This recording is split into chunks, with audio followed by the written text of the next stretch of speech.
2 Chronicles chapter 33. Manasseh, king of Judah. Manasseh was 12 years old when he became king, and he reigned in Jerusalem 55 years. He did evil in the eyes of the Lord, following the detestable practices of the nations the Lord had driven out before the Israelites. He rebuilt the high places his father Hezekiah had demolished. He also erected altars to the Baals and made Asherah poles. He bowed down to all the starry hosts and worshipped them. He built altars in the temple of the Lord, of which the Lord had said, "My name will remain in Jerusalem forever."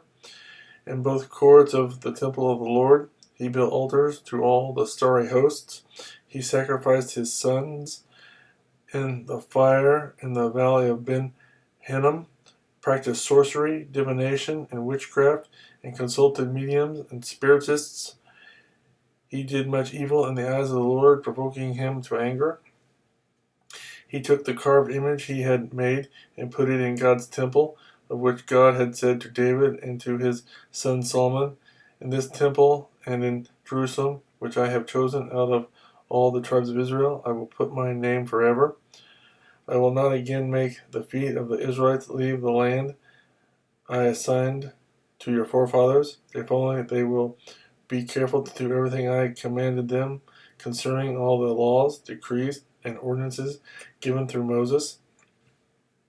But Manasseh led Judah and the people of Jerusalem astray, so they did more evil than the nations the Lord had destroyed before the Israelites. The Lord spoke to Manasseh and his people, but they paid no attention. So the Lord brought against them the army commanders of the king of Assyria, who took Manasseh prisoner, put a hook in his nose, bound him with bronze shackles, and took him to Babylon. In his distress, he sought the favor of the Lord his God and humbled himself greatly before the God of his fathers. And when he prayed to him, the Lord was moved by his entreaty and listened to his plea. So he brought him back to Jerusalem and to his kingdom. Then Manasseh knew that the Lord is God. Afterward, he rebuilt the outer wall of the city of David, west of the Gihon spring in the valley, as far as the entrance of the fish gate, and encircling the hill of Ophel. He also made it much higher. He stationed military commanders in all the fortified cities in Judah. He got rid of the foreign gods and removed the image from the temple of the Lord, as well as all the altars he had built on the temple hill and in Jerusalem, and he threw them out of the city.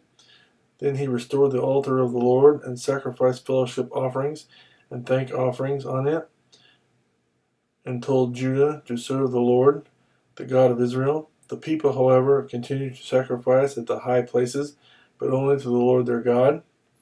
The other events of Manasseh's reign, including his prayer to his God and the words the seer spoke to him in the name of the Lord, the God of Israel, are written in the annals of the kings of Israel.